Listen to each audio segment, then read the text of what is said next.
Meus queridos, vocês viram o que tá acontecendo com a Vale, né? A Vale tá batendo hoje R$ 74,55, mas chegou a bater um pico aqui de até R$ 77,28 reais. Eu me lembro que há pouco tempo atrás, não temos nem 6 meses, a Vale tava cotada a R$ 53 reais. E no ano passado ela subiu 45%. Basicamente a rentabilidade que a gente tem aqui na nossa carteira, né? 42, né? Peguei o preço médio um pouquinho mais alto aqui de 52, ela iniciou o ano lá a 51,23. O que será que aconteceu com o Vale e o que será que justifica esta alta? Porque precisamos ser investidores de bom senso, e você que tem aí Vale na carteira ou que não tem Vale na carteira e tá pensando em colocar, você tem que entender os fundamentos por trás de tudo isso. Hoje a gente não vai fazer nenhuma análise do relatório propriamente dito, a gente não vai ler o que a Vale faz da vida dela, porque isso você já deveria saber. Se você não sabe, tem vídeo aqui de Vale já explicando um estudo completo sobre o que ela faz, quais são as projeções, o que você tem que ficar sabendo de Vale, quais são os pontos de alerta, quais são os pontos positivos do último relatório de resultados que ela soltou do terceiro TRI de 2025. O quarto TRI de 2025, que foi finalizado no dia 31/12, vai sair resultado provavelmente aí no finalzinho de janeiro até fevereiro, e algumas mais atrasadas soltam lá em março. Mas é fato que agora, nesses períodos aí, nesses próximos meses, a gente vai ver novas sessões de resultados de empresa, e você que tá acompanhando o canal aí vai ver vários e vários vídeos falando sobre o resultado da empresa, tá? A gente vai fazer o máximo aqui para te fazer entender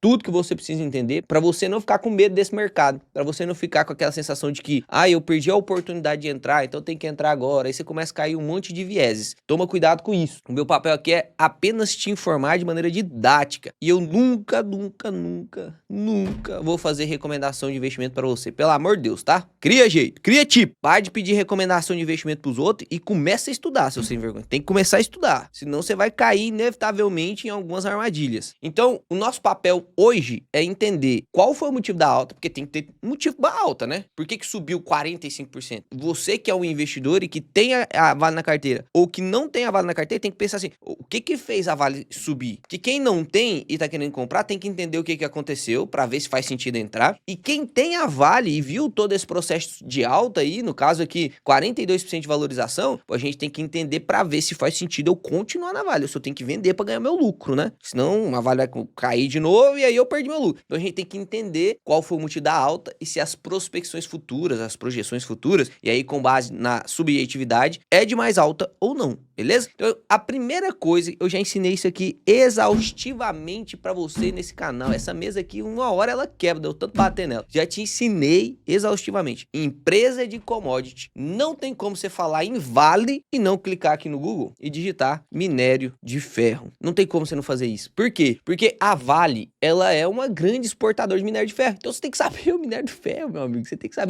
Tem gente que compra Petrobras e não sabe quanto que tá o Brent do petróleo, o barril de petróleo, não sabe. Tem gente que compra lá a empresa do agronegócio, não sabe quanto que tá custando a soja. Compra soja 3, olha pra você ver. Compra soja 3 e não sabe quanto tá o preço da soja. Como é que você vai fazer esse tipo de investimento? Tá na hora de você subir um degrau, né? Tá na hora de você subir um degrau. E se você quiser, eu vou te ajudar. Mas precisa sentar a bunda na cadeira. Eu fico brabo aqui, eu tô meio brabo nesse vídeo. Eu sempre fico muito afoito pra te ensinar o máximo possível. E aí, como eu te ensino o máximo possível, às vezes a galera começa a ficar dependente. Eu vou esperar vídeo. Não sei o quê. Não, eu tô te ensinando o máximo possível. É pra você conseguir fazer sozinho, meu amigo. Senão de nada adianta, né? Se um dia eu parar de gravar vídeo, aí pronto, você ficou órfão. Se um dia o YouTube acabou, você não assiste vídeo mais ninguém, porque eu falo de mim aqui, mas é pra englobar todos os YouTubers, né? Todas as pessoas que fazem vídeos sobre ativos. Aí acabou o YouTuber, não tem mais jeito de ninguém falar com ninguém. Aí você não investe mais. Se lascou. O Papai do Céu tá te dando a bênção de você conseguir aprender de maneira gratuita. Então vamos lá. Primeira coisa, a gente analisa o minério de ferro. A gente precisa ver se neste último ano o minério de ferro subiu também. Porque um dos motivos da Vale subir é o ferro subir. Quer ver? Olha só, vamos entender o porquê que tem essa correlação direta. E é muito simples. Sempre quando eu abro o quadro preto, você tem que parar de fazer o que você está fazendo e prestar atenção no vídeo aí, que eu sei que às vezes vocês colocam um vídeo para tocar, vai fazer café da manhã, vai lavar vaso. Presta atenção nisso aqui agora. Olha só, vamos supor que a Vale 3, ela consegue produzir 1.000 toneladas de minério de ferro, beleza? 1.000 toneladas. Vou colocar 1 tonelada para ficar fácil de entender. Vamos supor que seja 1 tonelada só, que fica mais fácil ainda. 1 tonelada ela produz por ano, beleza? Quando a gente escreve assim, ó, A.A é ao ano, beleza? E aí, a tonelada no minério de ferro está de R$107. Vamos supor que ela tem um custo aqui de 20% na produção, só exemplo didático, tá? Então, 20% de 107 vai dar R$21,40. Então, R$21,40 é custo. Se isso aqui foi o faturamento dela, que ela vendeu lá, né? Faturamento, quanto que vai ser aqui de lucro? E eu tô simplificando aqui de maneira muito... É óbvio que tem outras coisas aqui. Aqui no custo eu tô englobando pessoa, tô englobando material, tô englobando serviço, tô englobando tudo, tá? Só pra ficar didático aqui pra você entender. Então seria 107 menos 21,40, o que daria um total de lucro de R$85,60. Isso aqui seria o lucro. Aí faz de conta que a Vale piorou. A Vale piorou. Olha que doideira, a Vale piorou. Este ano aqui foi 2025, e aí em 2026, vou até colocar de outra cor aqui, ó. Em 2026 ela piorou. Como que ela piora? Ela produz menos tonelada, então agora ela produziu só 0,5 tonelada. Então diminuiu pela metade a produção. A produção caiu pela metade. E o custo aumentou. Antes o custo era R$21,40 e agora o custo está de R$50. Custo aqui, ó, R$50. Ou seja, a Vale piorou. Você concorda comigo? Ela tá gastando mais pra minerar menos. Só que o minério de ferro foi para 2026 para R$1.000 a tonelada. R$1.000. Olha só, presta atenção no que eu tô te falando. R$1.000 a tonelada. Logo, se é R$1.000 a tonelada, ela produziu meia tonelada, ela ganhou R$500. E o custo subiu de 21 para 50. Só que ela produziu 500, teve o custo aqui de 50, ou seja, o lucro foi de 450. Perceba, daqui para cá, em 2026, ela estourou de dar lucro. Ela lucrou basicamente 5 vezes mais. Imagina você ler um relatório e aí sai aquela monte de manchete, notícia falando assim: Vale aumenta em 500% seu lucro. Aí você fica louco, você fica querendo comprar a empresa. Não é verdade? Não é isso? Seja sincero. E você consegue compreender que a Vale piorou? É uma empresa pior, só que ela teve mais lucro? Por quê? Por causa do minério, por causa do minério. Então, o preço da commodity influencia pra caramba. É empresa de commodity. Então, a commodity influencia pra caramba. Por isso que não tem como você não olhar o minério de ferro quando você analisa Vale. Não tem como você não olhar o petróleo quando você analisa Prio, quando você analisa Petrobras, PetroRecôncavo, Brava. Não tem como. Você entende que não tem como? Então, dá pelo menos esse passo. Se você sair daqui desse vídeo fazendo isso já, a partir de agora já tá bom pra mim. Então, o que a gente tem que olhar é o seguinte. Vamos ver o que aconteceu em um ano com o minério de ferro? Pô, o minério de ferro tá aqui, ó. Minério de ferro subiu 10% em um ano. Pô, Léo, se a Vale... Aqui você já começa a entender um pouco, né? Se a Vale 3, subiu 46% e o minério de ferro subiu só 10%, pô, não foi só o minério de ferro que causou essa alta. Correto? Não foi só o minério de ferro que causou essa alta. Porque o minério de ferro poderia ser responsável se a Vale tivesse continuado com o mesmo custo, se ela não tivesse piorado, se ela só tivesse continuado igual. O mesmo custo e as mesmas extrações, o mesmo potencial de extração, ela teria que ter aumentado 10%, não 46%. Então, partimos do princípio de que aconteceu alguma outra coisa. E a gente precisa ser inteligente para investigar o que foi que aconteceu. Olha só que interessante isso aqui, ó. Vou te mostrar um negócio que vai abrir seus olhos, tá? Entrei aqui pra gente conferir alguns gráficos e olha só nessa parte de resultados aqui da empresa. Eu quero que você olhe aqui essa linha aqui do lucro líquido, beleza? Essa linha do lucro líquido. Lá em 2020, a empresa lucrou 24, vou colocar aqui 25 bi, tá? 25 bi. Em 2021, lucrou 121 bi. 121 bi. Nossa, Léo, mas é 5 vezes mais? Exatamente. Aconteceu exatamente o que eu te falei com o minério de ferro, meu amigo. Olha só que loucura isso aqui, ó. Olha o quanto que bateu o minério de ferro lá em 2021. 214. Em 2020, tava no 89. Subiu para 214. Então, minério de ferro mais alto, a empresa conseguiu lucrar mais. Isso ficou claro para você, né? Depois, o minério de ferro veio caindo. Em 2022, ainda teve um bom lucro ali. Tava 150 minério de ferro. E aí, depois, ficou meio que estável. Essa aqui é basicamente a média, tá? R$100 de minério de ferro é basicamente a média mesmo. Vai ter momentos que vai estar mais baixo. 2016, realmente, todos os commodities, em geral, se olhar o petróleo, se olhar vários commodities, eles tiveram queda mesmo, tá? Em 2016. Mas aí tiveram a recuperação, depois se estagnaram. Então, a gente consegue justificar esses aumentos de lucro, que sim, também foi por causa da melhora da Vale, mas o minério de ferro influenciou. E aí, quando a gente olha 2024, ano passado, tá? Ela tá lucrando 20% a mais do que 2020. Quanto que ela custava lá em 2020? Ó, vamos pegar aqui, ó, 2020. A cotação, olha que doideira, a cotação da Vale era R$ 87 e ela lucrava 24 bi. Beleza? Aí agora, em 2024, ela tá lucrando a mesma coisa lá. 24 bi em 2020. 2024, 30 bi. Lá 87, aqui com 54. Foi o fechamento do ano anterior. Lembra que, inclusive, abriu o mercado em 2025, com ela custando ali por volta de 51, 52 reais, né? Então perceba, lucrando o mesmo tanto que 2020, mas com a cotação bem amassada. Na verdade, lucrando 20% a mais do que 2020, só que com a cotação 30 reais mais baixa, quase 50% de queda. O que tinha aqui que tá de diferente daqui? O que tinha aqui era expectativa de alta do minério. E aí o pessoal já começou a comprar a Vale naquela época, antes de acontecer a alta do minério. Aconteceu a alta do minério, ela lucrou 121 bi e a cotação ficou em 77 reais, tá vendo? Hoje, a cotação tá quanto? Aqui no gráfico tá 71, mas se a gente pega atualizado hoje, agora, nesse exato momento, 74,70. Então, preste atenção. Hoje, com a cotação a quase 77, que foi aqui, né? Quase 77, o lucro tá de 29 bi nos últimos 12 meses, enquanto aqui foi 121 bi. Ou seja, se a cotação já está subindo, a gente tende a pensar que tem alguma coisa de expectativa, porque a gente viu que não foi o minério de ferro. Tem uma coisa de expectativa, certo? E aí, o que a gente tem que fazer? Tentar identificar quais são essas expectativas. Onde eu identifico isso? A própria relação com os investidores, que é o site onde a Vale divulga as informações de maneira pública, você pode fuçar lá e procurar as informações. E aí eu vou te mostrar aqui, ó. Aqui eu vou entrar no RI da empresa, e aqui no RI da empresa eu fui em informações de investidores, tá? Investidores, aí eu vim aqui, ó, informações para o mercado, comunicados, resultados, apresentações. Eu baixei aqui o comunicado de atualização de projeção, que isso que mexe muito, né, com o que o mercado espera da empresa. E baixei aqui também as apresentações. Das apresentações eu peguei a Vale Day 2025, tá? Que todo final de ano a empresa faz uma projeção do que vai fazer para o futuro, os projetos, o que ela quer, como que para o investidor entender para que rumo tá indo a Vale. É uma maneira de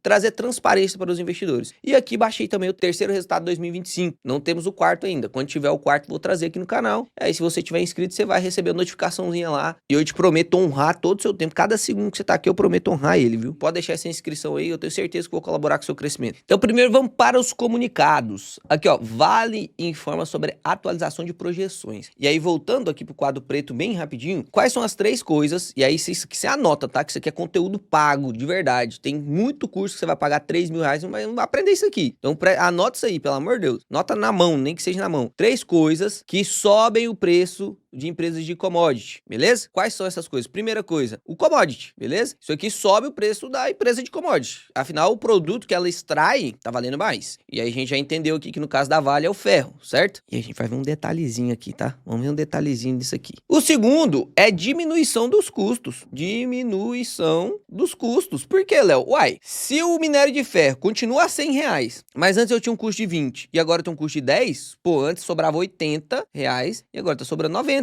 Eu aumentei o lucro da empresa. Se eu aumentei o lucro da empresa, a empresa tende a subir a cotação. O lucro acompanha a cotação, lembra disso, né? Então, diminuição de custo também auxilia. E 3, que é o aumento no quê? Isso aí, você acertou. Na produção. Porque se eu produzo mais, mesmo que... Imagina o seguinte, eu tenho 10 toneladas e a tonelada tá a 100 reais. Então, eu consigo fazer 1.000 reais. Beleza? Só um exemplo. Aí, no próximo ano, a tonelada caiu para 80 reais. Só que eu aumentei a minha produção em 50%. E agora eu faço 15 toneladas. Mesmo o minério de ferro caindo, aqui eu teria mais lucro. Eu teria 1.200 reais de lucro. Então, eu subi o lucro 20%, aumentando a produção, porque o minério de ferro não me ajudou aqui nessa situação. E aí, meu amigo, isso aqui é muito bom, porque a empresa vai aumentando sua produção, aumentando sua produção, aumentando sua produção, aumentando sua produção, diminuindo o custo, diminuindo o custo, diminuindo o custo. E aí, quando o ferro dá uma explodida pra cima, imagina, tá com a produção lá em cima e o custo lá embaixo. Com o minério de ferro explodindo, meu amigo, é questão de tempo pra ela explodir também, ou pagar dividendo, ou a cotação, enfim. Então, esses são os 3 pontos principais que influenciam uma empresa de commodity. Qualquer uma, Klabin, petróleo, qualquer uma. Tá? Você leva esse conhecimento aqui para sua vida. Então aqui a gente consegue ver que ela tem uma projeção de crescimento. Ó, em 2025, a Vale fez 335 MT. O que é esse MT? Milhões de toneladas, tá? Milhões de toneladas. 335 milhões de toneladas. A perspectiva dela para a projeção 2026 não é aumentar tanta projeção, tá vendo? Ela inclusive falou assim, ó, pode ser que continue 335. 335, 345. Mas lá em 2030, vamos aumentar em 15 toneladas a produção. milhões de toneladas, né? Desculpa. 15 milhões de toneladas. Aqui o minério de ferro, esse aglomerado, é quando é um minério mais fino. É um minério de ferro mais fino, aí tem que fazer... Normalmente você vai ler lá no relatório da empresa, vai estar falando de pelotas. A pelotas de ferro. É um ferro diferente, que ele é usado para outros tipos de funções que não aquele minério de ferro normal que a gente costuma ver, o de 62% lá de pureza e tal. Então aqui, você vê que os aglomerados tendem a subir mais, né? Quase dobrar a produção. E aí, olha só isso aqui, cara. Isso aqui é interessante, hein? Cobre e níquel. Antigamente, a Vale era só ferro. E aí, há um tempo pra cá, ela começou já a minerar cobre e níquel também, que são dois metais muito inteligentes na transição energética. Por quê? Cobre é utilizado em praticamente tudo e o níquel é muito utilizado para aparelho telefônico, bateria, e você sabe como que tá esse negócio agora de bateria, né? Todo mundo precisando de níquel como matéria-prima para poder melhorar o potencial de bateria, carro elétrico, um monte de coisa, né? Então, olha só que loucura isso aqui. O cobre vai aumentar a produção drasticamente, vai chegar a dobrar lá em 2035. Dobrar, 50%, 100% a mais de produção. E o níquel, olha lá, também vai aumentar consideravelmente a produção. Não é pouquinho não isso aqui, consideravelmente. Isso aqui tá em quilotoneladas, né? Isso aqui é muita coisa, cara. E aqui, olha só, aquilo que eu te expliquei. A Vale tá fazendo uma projeção de aumento de produção. E aqui embaixo, ó, que é o custo all-in, é da redução de custo. O que que faz uma Vale melhor? Uma Vale melhor é aquela que tem mais produção e menos custo. Léo, mesmo se o lucro for menor, Léo, aqui nesse momento aqui, que a Vale tava lucrando 121 milhões, você não vai ter coragem de falar pra mim que essa Vale aqui era pior do que essa. A Vale dos últimos 12 meses é muito melhor do que essa Vale aqui, muito melhor. Então eu prefiro uma Vale pior que dava 121 milhões de lucro. Pois é, enquanto você tiver com esse pensamento, você vai comprar sempre as empresas de commodities quando os commodities tiverem alto preço, aí você compra a Vale lá a 100 reais, a Vale vai ficar a 100 reais 2, 3, 5 semanas, talvez 6 meses, e aí depois ela vai cair, porque você comprou no pior momento de comprar uma empresa de commodities. Empresa de commodities você compra quando a empresa de commodities está sofrendo justamente por causa da variação do commodity. Porque aí não é a empresa que está sofrendo, a empresa continua bem. A empresa está aumentando a produção, está diminuindo o custo, só o commodity que variou. Se ela consegue lidar com isso e não quebrar por causa disso, pô, é uma empresa forte. E quando o commodity voltar a subir, você vai colher os frutos. Agora, o caboquinho e a caboquinha só quer comprar nesses momentos aqui, aí vai se lascar. Aí vai perder dinheiro, não tem o que fazer, vai perder dinheiro. Se a gente pega aqui o gráfico da Vale nos últimos 5 anos, ó lá, Vale tava 102, ó, caiu só 40%. Aí deu o boom de commodity de novo, lá, subiu um pouco, ó, mais 30%. Aí os caras querem comprar só aqui, ó, quando a perspectiva tá boa. Ninguém quer comprar quando tava 52, né? Ninguém quer comprar. E aqui você consegue ver que os custos também estão caindo, ó. O custo all-in, que é todo o custo do minério de ferro, tá lá, ó, 55 por tonelada. Em 2025 eles querem baixar para 52, a banda mínima, 52, 56. O minério de cobre tá lá 1.000 e eles querem manter entre 1.000 e 1.500. O de níquel, 13.000, eles querem tentar baixar lá para 12.000, 13.500. Então as projeções são realmente boas, mas são projeções ainda, é o que a empresa espera, não necessariamente é a verdade verdadeira. E aí tem muita gente que fala assim, ah, mas Vale é ferro e não faz sentido a gente olhar para níquel e cobre. Aí você tem que tomar seu cafezinho antes de esfriar, né? Pior que já tá esfriando, deixa eu dar mais um gole aqui. E aí você tem que ir lá no relatório, isso aqui eu tô olhando o terceiro TRI de 2025, tá? Olha só que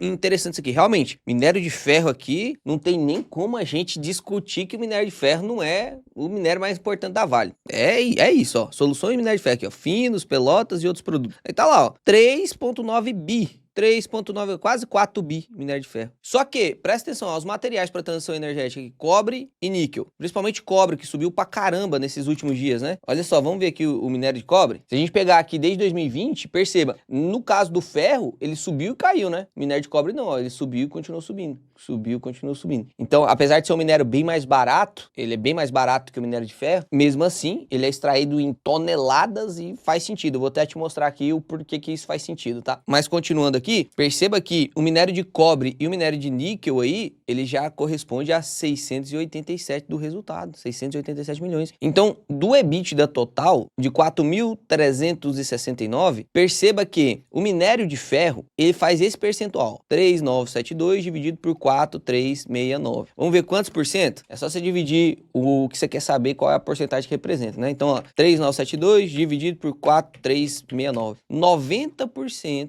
90% do EBITDA vem de minério de ferro. Minério de ferro, então, é importante para Vale? É óbvio que é. Não tem como a gente negar que é. Não tem jeito. Mas o minério aqui de cobre e de níquel já também não é uma coisa assim que dá pra ignorar. É 10% da receita. É muita coisa. É 10% da receita. E aí eu quero te mostrar o que a Vale falou lá no Vale Day. Primeira coisa que eles mudaram desde 2020. Eles estão investindo melhor nos seus ativos. Então os ativos tinham muita depreciação, precisavam de muita manutenção. Ativos em geral, tá? Tudo que a empresa precisa para poder minerar. E você consegue ver aqui que a taxa de manutenção corretiva diminuiu pra caramba. Quanto menos dinheiro eu gasto dando manutenção naquilo que me fornece o lucro, né? Pensa numa padaria, mais fácil você entender. Pensa numa padaria, eu compro um forno ruim. Aí toda semana eu tenho que dar manutenção nesse forno. Toda semana eu tenho que dar. É melhor eu comprar um forno bom e não precisar fazer mais manutenção nenhuma. Então eu faço um investimento mais alto um pouquinho, mas eu não preciso fazer manutenção mais nenhuma. Isso aumenta meu lucro, né? Eles estão investindo na parte de embarque, estão embarcando. Nossa, Léo, mas por que isso muda? Você tá embarcando melhor, consegue fazer mais venda, mais rápido, diminui o custo, porque isso transforma em custo all-in. Se eu gasto muito para poder mandar as embarcações lá, porque ela é exportadora, 90% da receita dela é exportação. Então, se eu gasto muito dinheiro para poder fazer essa exportação, eu perco dinheiro no lucro. Tudo vai consumindo lucro. Alguns projetos que vão entrar na parte de mineração de ferro também, ó, o progresso físico do projeto Serra Sul, que eu já expliquei para vocês, tá? Tá em 81%, é startup. E quando vai começar esse projeto, lembra que depois que começa, que tem startup, depois tem um ramp-up. Startup quando começa a operação, ramp-up é quando vai otimizando essa operação até bater o máximo de produção possível. Então, startup vai começar no segundo semestre de 2026. O outro projeto que para processar mais 50, meu amigo, 50 milhões de toneladas. Aí o PA aqui, você pensa que é uma outra coisa, né? Mas é por ano. Tá? Então, mais 50 milhões de toneladas por ano. Também vai começar lá no segundo semestre de 2026, 85% de avanço físico. E aqui a gente consegue ver as estratégias dela, tá vendo? Estratégia aqui da Serra Sul, mais 20 milhões de toneladas por ano, mais 50 milhões de toneladas por ano. A expansão da Serra Leste, mais 4 milhões de toneladas por ano. N3, mais 6 milhões de toneladas por ano. E aí, por isso, subiu de 2024 de 328 milhões de toneladas para 335 milhões de toneladas em 2025. E a intenção é subir mais 10 milhões de toneladas, pelo menos, em 2026 e bater lá em 2030 em 360 milhões de toneladas de minério de ferro. Aqui eles falam sobre a exportação, que é basicamente grande parte da exportação vai para a China, mas aí agora eles já conseguem, inclusive, além de exportar mais, ter mais diversificação do que só depender da China. Ainda depende bastante da China. E por isso que a Vale cresceu tanto naquela época, onde a China estava no boom de desenvolvimento lá, de construção e tal. A gente já sabe qual que é a história lá de grandes construções da China também sendo falindo por conta dos grandes elefantes brancos, enfim. Ou seja, não podemos esperar uma demanda da China igual tínhamos em 2020, 2021, 2022. E aí a Vale, já sabendo disso, tá procurando outros compradores. Aqui a gente consegue ver que antes a China representava mais de 50% da exportação e agora representa menos do que 50%, né? Vamos ver quanto que representa aqui, ó. Hoje representa apenas 40% da exportação, então tá diminuindo aí consideravelmente. E aí a gente chega na parte interessante aqui, que é da parte que é da Vale Base Metals, né? Que seria aqueles metais de base, a parte de transformação, transição energética, que é o cobre e o níquel. Então tá aí, ó, cobre, alto crescimento do cobre, produtor do primeiro quartil, ativos de vida longa, crescimento em nível distrital, baixa intensidade de capex. Isso aqui influencia bastante no rendimento, porque se eu preciso investir menos para poder minerar e eu consigo aumentar grandemente a produção e diminuir o custo, cara, vai dar um bom rendimento. Eu vou te mostrar a TIR, que é a taxa interna de retorno desses investimentos aqui. E o níquel também, né? Principal produtor ocidental de níquel. A Vale é gigantesca, galera. A Vale é absurda. Petro e Vale são duas empresas que você não tem noção do tamanho dela, né? Porque a gente tem essa síndrome do vira-lata de pensar que o Brasil nada presta, né? Tem muita coisa que boa, cara. Tem muita coisa boa aqui. E aqui eles estão falando sobre o que eles vão fazer. Uma equipe forte e tal, aqui a parte de equipe. E aí, olha, impulsione a excelência. Custo all-in reduzido, então diminuir os custos para a mineração de cobre e de níquel. Ramp-up antecipado, ou seja, os projetos que foram investidos para a construção estão fazendo ramp-up, ou seja, estão aumentando a sua produção e atingindo o máximo ali de extração o mais rápido possível. E maior produtividade, que é a parte de processamento nessas duas áreas aqui de processamento dos minérios, né? E entregar crescimento é fazer mais projetos para minerar mais e aumentar a extração e tal. E aqui a gente consegue ver o que aconteceu com o cobre e com o níquel nesse período. Olha o quanto aumentou a produção de cobre aqui. Absurdo. Em 2026 eles pretendem bater até a banda alta 380 quilotoneladas, né? Então aumentar muito. E olha só o custo. O custo desceu demais da conta. Só de descer esse custo de 3,4 para você entende que a gente aumentou o lucro em 3 vezes. Se o ROI era 10, o ROI ficou 30. Só porque eu diminui o custo. Custo é muito importante dentro da empresa, tá? Você que tem empresa aí, verifique a sua linha de custos. A produção de níquel também não foi diferente, aumentou muito a produção de níquel e diminuiu muito o custo do níquel também. E aqui a gente consegue ver alguns pontos legais, ó. Talvez esse seja um dos fatores, além, lógico, da melhora operacional, que a Vale não tá deixando para trás, né? Tá melhorando custo, tá melhorando produção. E aqui a gente consegue ver prospecções futuras do que pode acontecer com a Vale. Então, a gente já viu a estabilização do minério de ferro e a Vale já tá mandando muito bem com esse ferro estabilizado. Inclusive, se cair um pouquinho, já foi feito testes ali, né? Aguentou até 92 minério de ferro, pressionou, mas aguentou também. E a gente consegue ver a Vale dando importância também para esses metais de transição aqui, onde teoricamente vai fazer mais substituição do EBIT. Então, vai representar mais percentual do EBIT. Isso é legal pra caramba, né? Você fica cada vez mais diversificado. E aí, se a Vale consegue escolher o que ela vai fazer, ela tem mais possibilidade de não sofrer em momentos de queda de um commodity em específico, né? Olha só, em 2025 tá em média 370 quilotoneladas e eles querem chegar em 2035 para 700 quilotoneladas. Então, absurdo, né? Absurdo. E aqui é uma coisa que impressiona pra caramba. Olha o CAPEX que ela conseguiu entregar, tá? Isso aqui, em cinza, é o plano anterior da empresa, tá? O quanto que ela esperava gastar. E aí ela começou a fazer as coisas e tal, e olha só o plano atual da empresa, o quanto que ela planeja gastar agora. Então perceba, a Vale foi muito efetiva no investimento desses locais. E olha só essa TIR aqui, meu amigo. Olha só, essa TIR é a taxa interna de retorno. O quanto que teoricamente a empresa vai ganhar e obter retorno daquele investimento que ela tá fazendo. Olha isso aqui, maior do, não é que é 50%, é maior do que 50% de TIR, maior que 50%, maior do que 25%. A única que ela não começou a investir ainda, que aí ela tem que ser mais conservadora, né? Porque essas aqui elas já fizeram investimento, já investiram ali, já tiveram um CAPEX, já fizeram um estudo, né? A esses pontos aqui de extração. Agora, este aqui, que é o único que ainda não tem CAPEX, que vai começar agora os investimentos, a TIR é maior do que 15, maior do que 15. Mas em geral fica aí com TIRs muito altas, 25, 50%, absurdo. Ó, o projeto Bacaba vai ter startup em primeiro semestre de 2028, Salobo vai ter um desbloqueio de valor adicional em 2029. Então perceba que Vale não é um negócio para você ter no curto prazo. Eu sempre digo para os alunos, e por isso faz muito sentido, quando você tiver a oportunidade de se tornar um aluno, você vai ter live junto comigo aí de grandes estudos de 2-3 horas e a gente vai estudar projeções disso. Não tem como fazer a mesma coisa aqui no YouTube, né? Até porque sei que não são todos que estão interessados nisso. Às vezes a galera só quer videozinho de 10, 20 minutos mesmo. Aí se você for um desses, provavelmente você tá no canal errado, tá? Porque aqui o negócio vai... Aqui eu vou te ensinar de verdade. Que se você tiver preguiça, provavelmente você não vai gostar do canal. Mas perceba que a Vale é um negócio para 2030, 2035, entregar muito mais resultado do que tá entregando hoje. E aí, se você... Isso é um ponto muito importante que eu sempre falo para os alunos. Se você não está acostumado com volatilidade das ações, talvez essas empresas de commodities não sejam para você, pelo menos não por enquanto. Porque as commodities, elas oscilam e a empresa vai oscilar junto. Vai oscilar junto. Não é todo mundo que vai comprar a empresa acreditando apenas no que vai acontecer no futuro e confiando na empresa, mesmo que o commodity esteja baixando. Então tem esse detalhe que você tem que olhar, né? Petro, por exemplo. Só com a perspectiva, vai sair um vídeo de Petro. Vai sair um vídeo de Petro, vou explicar bem certinho se faz sentido, se não faz. Mas só com a perspectiva de queda no barril de petróleo por conta do que aconteceu lá na Venezuela, Petro já despencou. Não foi só Petro, foi todas as petrolíferas. Loucura, né? Loucura. Então perceba que é muito influenciado pelo commodity. Tem que tomar cuidado, tem que fazer projeção direitinho, calcular valor intrínseco. Já te ensinei quantas vezes calcular valor intrínseco aqui no canal? Muitas vezes, né? Já te ensinei uns 5 métodos de valuation aqui nesse canal. Se é novo, tá chegando agora, se inscreve que você vai aprender também, tá? Vai economizar aí muito dinheiro no ano. Prometo te dar aí mais ou menos uns 30, 40 mil reais até o final do ano. Só com conteúdo que você vai aprender aqui de maneira gratuita e não vai precisar comprar o curso. Então eu acredito que esses são os principais motivos de alta da Vale. Da última vez a gente já fez cálculo do valor intrínseco de Vale, então eu não vou fazer cálculo do valor intrínseco aqui agora, até para o vídeo não ficar longo demais. Se você quiser conferir o valor intrínseco da Vale do último vídeo, só clicar aqui e assistir o vídeo, beleza? Espero que vocês tenham gostado. Papai do céu abençoe vocês, fica com Deus. Até o próximo vídeo, que será excepcional.